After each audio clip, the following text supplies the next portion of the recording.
nguva yangu ndine tariro newe. Ndichisiya vanondida ini, ndichishandisa tsumo yevakuru, tsingi dzigonyera pamwe maruve nyika pe.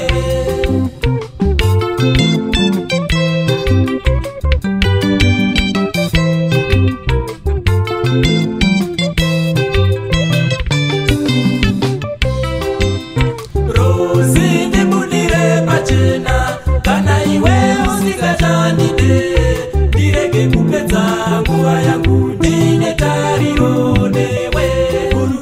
Ndichisiya vanondida ini, ndichishandisa tsumo yevakuru, tsingi dzigonyera pamwe maruve nyika pe.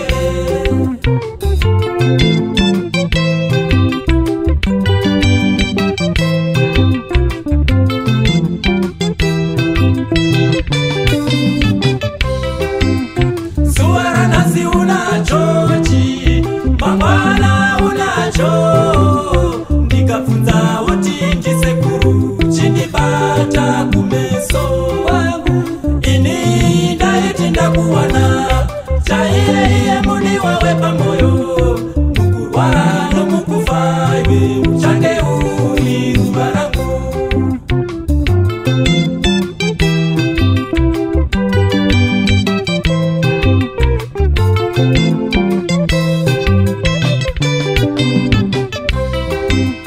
Suara nasi unachochi, mangwana unacho, ndikafunza oti ndisekuru, chinibata kumeso wangu.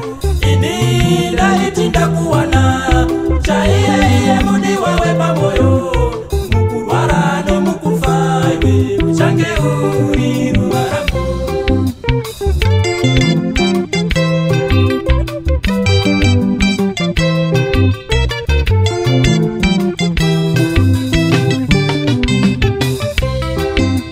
Pandinoresva muni wande papiko, zvinoda moyo wako ndinoita wani, uchandiurayisa iwe ndakasvinura sematemba. Nokuda kwako kwekusazvibata, dai ndakaziva itungamire nezvako mumwe wangu, chokwadi ndakonewa.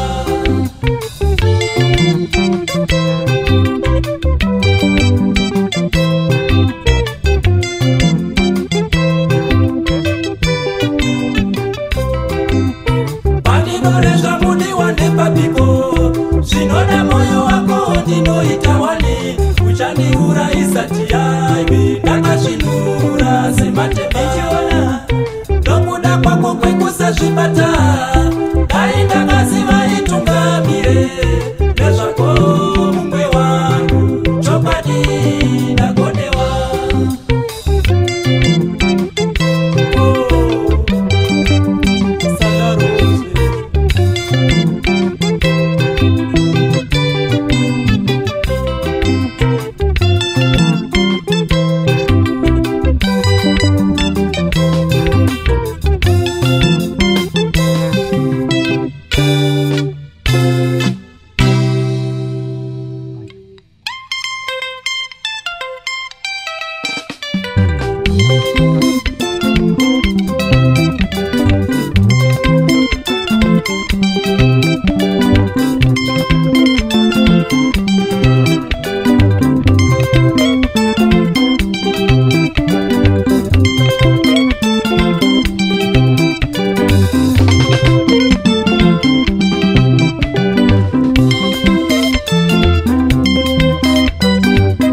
utatsa kuyeuka waziwa ndakarohwa ndatsando iwe utatsa kuyeuka matenda akandishungurudza iwe utatsa kuyeuka matenda akandishungurudza iwe utatsa kuyeuka matenda akandishungurudza iwe utatsa kuyeuka waziwa ndakarumwa